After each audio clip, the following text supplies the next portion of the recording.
Hello everyone, so in this video I want to talk about a few different options if you just got into film photography and you're in love with one of those beautiful fully mechanical manual focus rangefinder cameras and you don't have a light meter. Which light meter should you get? Okay, so I am gonna start from the most basic to fairly advanced to what I think is the best option. Okay, so we're gonna go through all the options that you can do when you get a manual 35mm rangefinder camera that doesn't have a built-in light meter. The one I have here is my Konica 3A. I absolutely love this camera. I actually use this camera more than my 35mm SLR nowadays. I actually started with my 35mm SLR. This is my favorite SLR, the Olympus OM4 Titanium, which features a spot meter built-in, a very accurate central weighted metering system as well, and just a whole bunch of advanced metering options. So if I started out with this camera and I never worried about my rangefinder, I would never needed any of those. Okay, all I need is this camera, and that would serve me extremely well. However, interests change. And when I discovered the joy of using a rangefinder camera, I totally got hooked. I already run through 2 rolls of filming here, and this is my 3rd roll. And since then, I have collected, as you can see, quite a lot of light meters. And of course, now I should give you guys a fairly good suggestion on which light meter really you should get when you have a rangefinder camera that doesn't have a built-in light meter. Okay. So I'm going to start, again, price-wise, I'm going to start with the cheapest option to the most expensive option here that I have accumulated throughout the last few months. So over here, this is a Sekonic L188. Now, if you want to get started out and you just got this camera, you have no light meter, you want to be serious about exposing your films properly, you want to go with this light meter. This one, I found it with a package with a different SLR film camera that I got for a total of $17. I bought that camera with a lens, and the seller also gave me this light meter, almost brand new in its original box. So I would say this light meter cost me practically nothing. And I looked at the price on eBay. You can get a decent one, the L188, for less than $20 as well. So this would be your cheapest option into the light meter market, or a analog light meter, so they call it. So what's good about this light meter is it's extremely accurate. This is as accurate when you do a metering, so very simple to use. You just meter like how you point your camera at. So for example, I want to point my camera over here. So I look at the camera, I compose first, and then when I finish composition, or before composition, I could just point my light meter down here and I press the metering button. As you can see, this little lever actually responds to the light change. And all you need to do is actually just rotate your dial to this little, rotate your thing to the needle, and you would get a very good exposure range right here. It's a full readout of all the exposure combinations you can use. So for example, if you like a larger aperture, you could choose, the option from this one had an aperture of f2 all the way to f22. So you have your option from f22 all the way to f2 on which shutter speed you can use. Very nice, because f2 I can use 500th of a second. So now you know the exposure value. You go here, you set your shutter to 500th of a second, and you set your aperture to f2, and you press your shutter. You're gonna get a fairly accurate exposure. Okay, so very reliable, very good option to start out. Okay, and this thing uses a standard SR44 or LR44 battery, and the battery usually lasts you for quite a long time. And the good thing about this light meter is you can always check battery level before you head out. So to check the battery level on the L188, you just press this little battery check button on the back, and it's gonna show you where the battery level is. As long as it's in that blue box, you're fine, okay? You know you have a reliable light meter, you know the battery is fine, you don't have to worry about it. And when you go out and expose, this camera is fully mechanical. It doesn't need any battery. So really you have nothing to worry about. You're gonna have a very reliable setup with this analog light meter. And it's the cheapest option for only less than $20 usually. You can find a lot of analog light meters. It already depends on what you need. So there are some other analog light meters you can get for the range of around $30 to $80. My personal favorite would be the Luna Pro. I forgot the brand, but it's a Luna Pro F or Luna Pro SBC from the company that makes those light meters. They use the silicon blue light cell, and those light meters are actually very accurate. And not only okay, so I didn't talk about the downside of this cheapest light meter, which is it's only got a ambient light measuring, which is also called reflective light measuring. So I wouldn't call it downside. This is like your basic setup. So with the reflective light, you point this at your subject and you measure the amount of light reflected back from your subject. It's a less accurate way of measuring exposure. However, even though it's less accurate, it still does its job very reliably. Now, if you're advanced, if you already learned your zone system and you've already learned your photography course, the highlights and shadows and the amount of compensation you need to do for those, to compensate for those, this light meter is going to serve you extremely well. Like you just based on your judgment, you can dial the exposure up 1 stop, 2 stop, up to 2, 3, 4 stops to compensate for the difference, and you'll be totally fine, okay, with this light meter. However, if you're not experienced and you're just starting out, you want a light meter that's more accurate than your standard ambient light meter.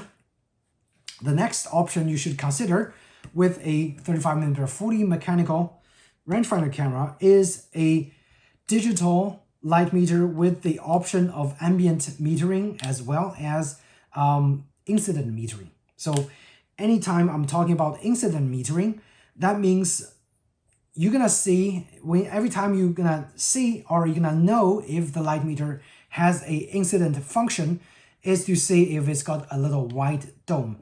Once you see this little white dome, you know this light meter is capable of doing incident light metering. Okay, so is this camera. It's got a light dome and it's a big light dome. Okay, which signifies more accurate metering. But this one have kind of like a small sized white dome, but it's got a white dome, so it's got incident metering. And on top of that, this light meter, if you slide it out, you can see this little sensor in here. This is a silicon blue cell light sensor. So this light sensor by far is the most advanced light sensor you can get nowadays on the market. So this light meter again features the silicon blue cell light meter. It's got an incident light metering mode, and it's got all the basic exposure functions in terms of measuring whether it's shutter priority or aperture priority. It's got different modes over here. This is the Sekonic L308X-U. Now you're gonna see when you go to used light meter, when you could use the markets like eBay, or even if you go to Amazon, you can see a lot of L308s. Actually, any of those L308 is gonna do the job perfectly fine for the rangefinder camera. The only difference between those letters is they're gonna add some different options for cine metering. They're gonna add different options for corded and cordless flash metering in the studio use. So those we're not gonna talk about, because if you're gonna use a rangefinder, most likely you're gonna use it for street photography, your family snapshots. You're gonna not be using it in the studio. Okay. But the 308X is their latest model, which actually does feature some of the functions for basic studio light strobe metering, as well as video frame rate metering capability built in here. If you look for a L308, you can probably find it used for around $70 to $150. This unit used is around $150 and up, and if it's brand new, it's over $200. Okay, so I would suggest get a used light meter instead of buying brand new, because again, I think their value actually drops quite a lot. Except there are a few exceptions in terms of pricing, but the light meter price, it's definitely quite affordable if you just want to use them for your rangefinder needs. But this one, the Sekonic L308 series, it features all the functions you need for metering for your rangefinder. If you prefer, so I'm just gonna press through different modes for still photography. So right now you see there's a T mode. In the T mode, it's shutter priority. Basically, if I press the metering mode, which is right here, actually I'm gonna take this little cover off so it's easier for you guys to see. So it's got a few different, things on the screen. So in the T mode, shutter priority, shutter is displayed here. You can change your preset shutter speed, just like you change the preset shutter speed here. And once you have a shutter speed that you like to use, for example, I want to use 200th of a second, and I'm gonna, let's use 500.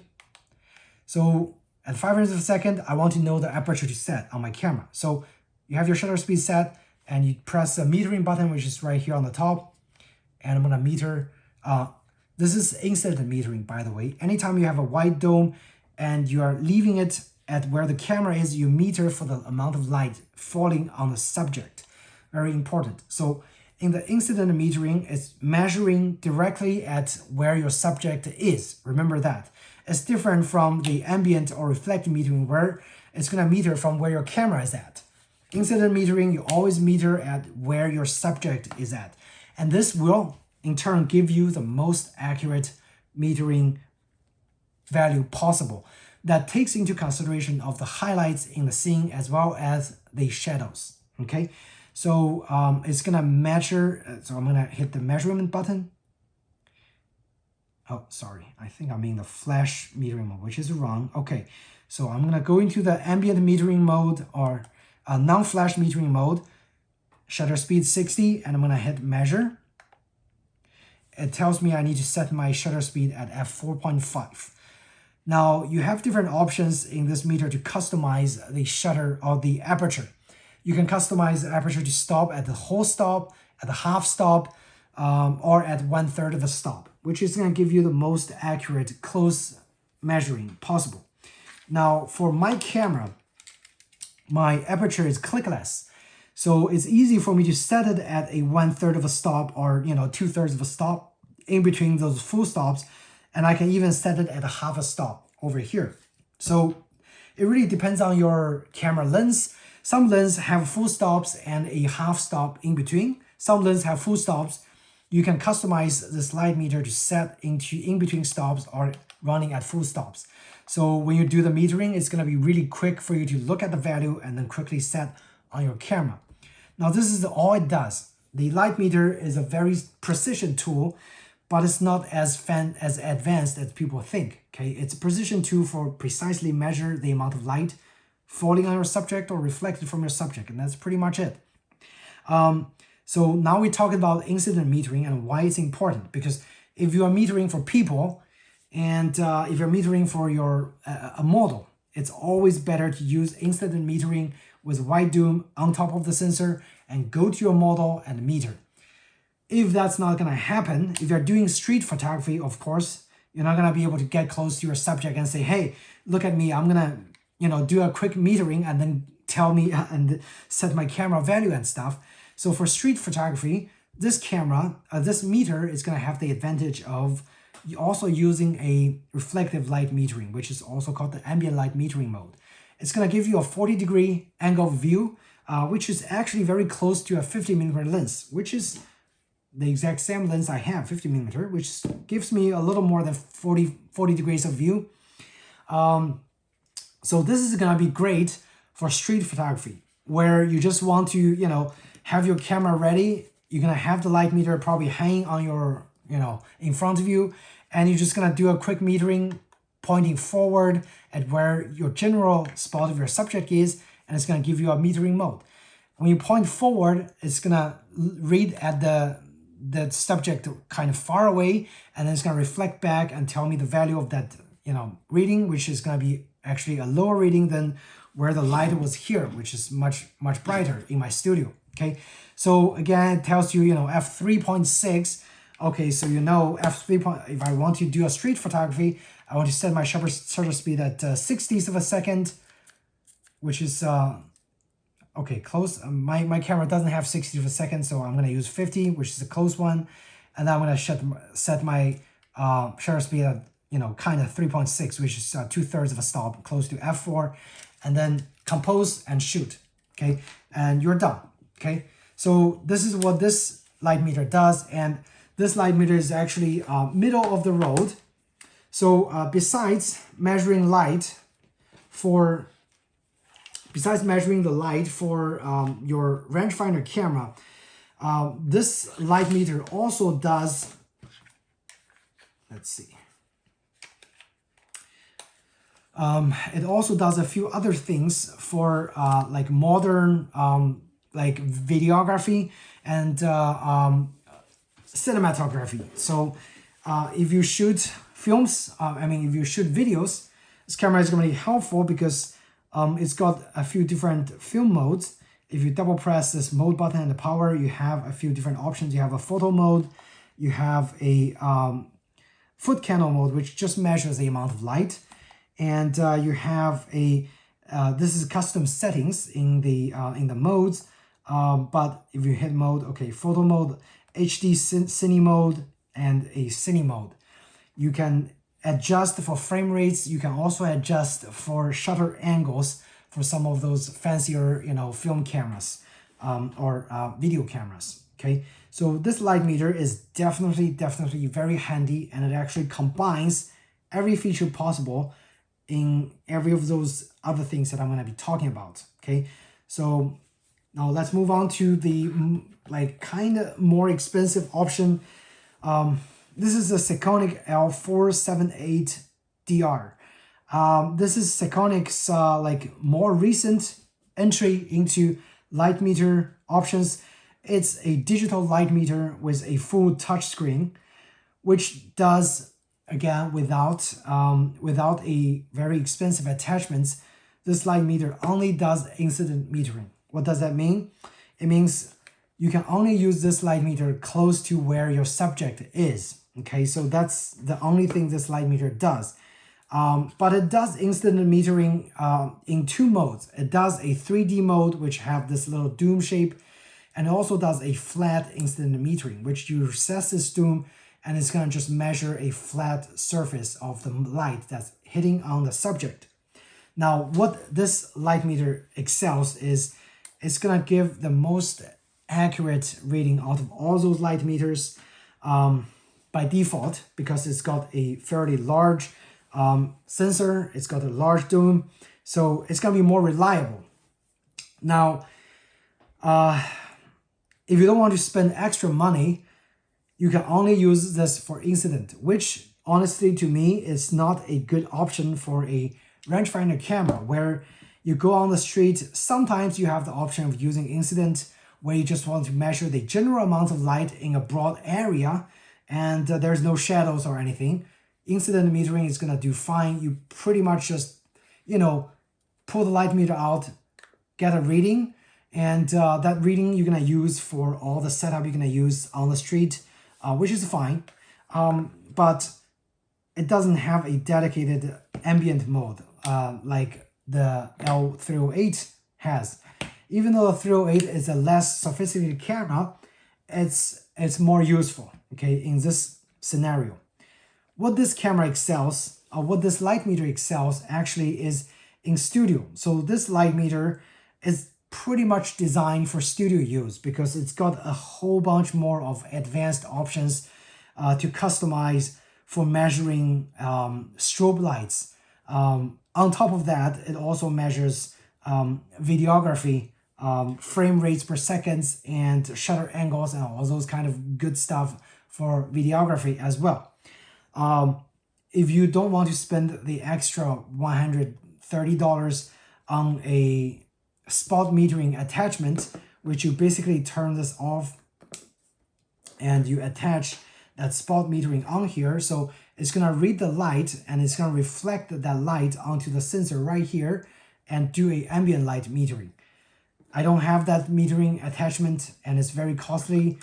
This light meter is just going to live in the studio when I have product photography needs and I need to measure my flash output. This is what this light meter is going to be good for, honestly.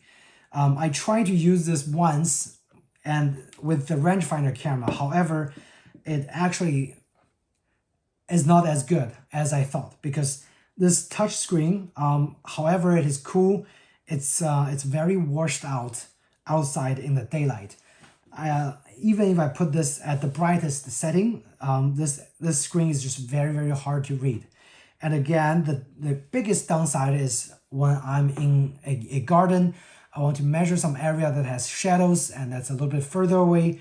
I cannot do that with this meter because it's not got a ambient metering without spending extra money. So I can only use the instant metering and make a guess. Okay, so I did an instant metering in the sun and I see there's a shadow over there. So I should probably just, overexpose my, slow my shutter speed by probably 1 stop to 1.5 stop to compensate for that shadow. All those kind of things. Like, it's not convenient. It takes time to do guesswork and calculation with this incident light meter out in the field. So I actually don't really recommend the L478 series of the light meter, or for that matter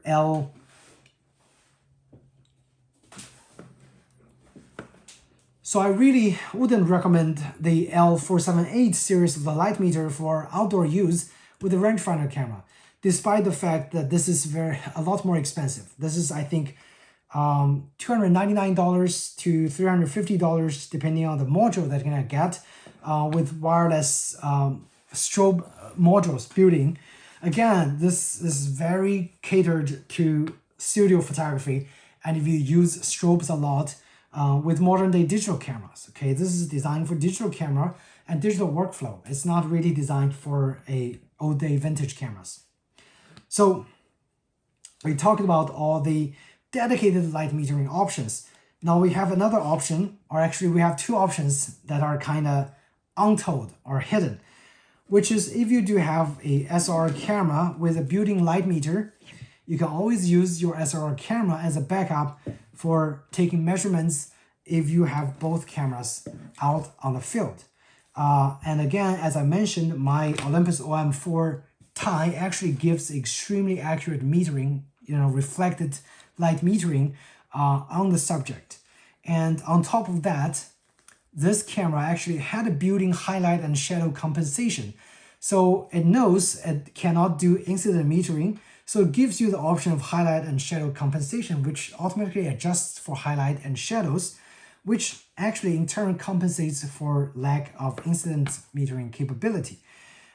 So if you do have both cameras, one with a built-in light meter, you can always, use your camera with a built-in light meter to get a exposure value and then go back to your rangefinder and take a picture.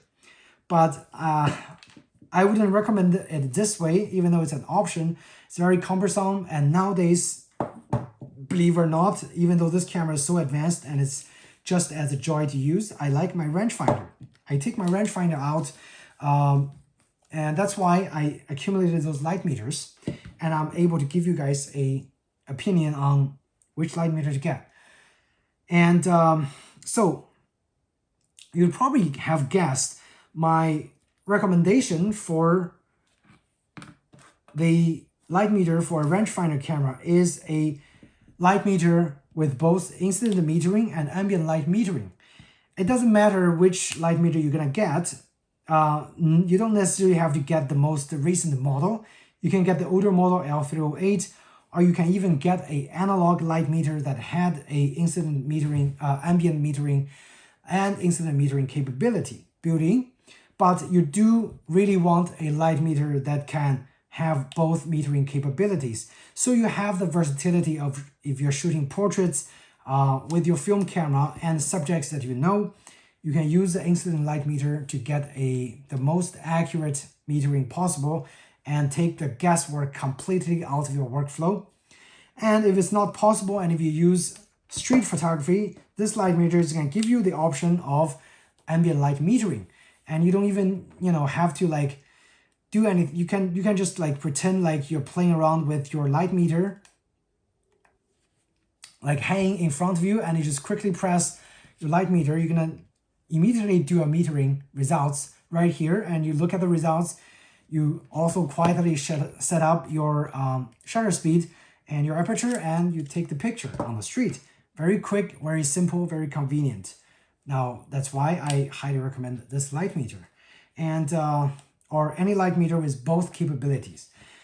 If you really have a constrained budget, a $20-$30 light meter, again, it's gonna be very accurate too. It's gonna give you same results, to be honest, and you just need to do a little extra work. Whether it's +1, +2, +1 for exposing for the model's face, +2 for like if you are really taking pictures of snow and very bright subjects, a white wall, -2 if you're shooting a black subject like a black cat. Those are the basics. So if you know those basics and your mind compensate for those basics, a analog light meter in the range of $20 is gonna work perfectly fine. However, if you want reliability and precision, I would suggest get a light meter, a digital light meter that's easier to read in the daylight, analog, and a dedicated LCD, not like a full LCD screen. That's very hard to read in the daylight. So a dedicated LCD screen or LED screen, and it's gonna serve you extremely well, and you're gonna be very, very happy with this light meter in terms of its versatility. I compared the readings of all those light meters. They're all the same, okay? Like really there's no difference. Now there's one light meter that I didn't talk about, which is a light meter that I'm using recording this video. In the iPhone, you can easily download a camera, like a light meter app. I think it's called Lightwear. It's an extremely useful spot metering light meter app in the camera that actually also gets you the exact same results as the rest of the camera or the light meters. So again, if you don't even want to spend the extra $20 to get an analog setup, just install an app from your iPhone or your Android. I'm sure they have good light meters in the Android as well, but I highly recommend the Lightwear app in the iPhone, which gives you extremely accurate results. And sometimes if I'm out on the field and I forgot my light meter, which God forbid nowadays I don't really forget because I always just bring this one, it's so easy. You can always just say, okay, I'm gonna cheat today, I'm gonna use my iPhone to do a light meter measurements, and then I'm gonna use my analog camera to take a picture. Quite counterintuitive, but that would be the last resort, right? So hope you guys found this video helpful on which light meter you should get if you got into rangefinder film photography and you don't have a light meter built into the camera, or you want a more accurate results with one of those instant light meters. Okay, and if you did find this video helpful, please do hit the like button and subscribe to my channel, because I'm gonna have more similar film photography related contents coming out. Thanks again, and I'll see you in the next video. Take care.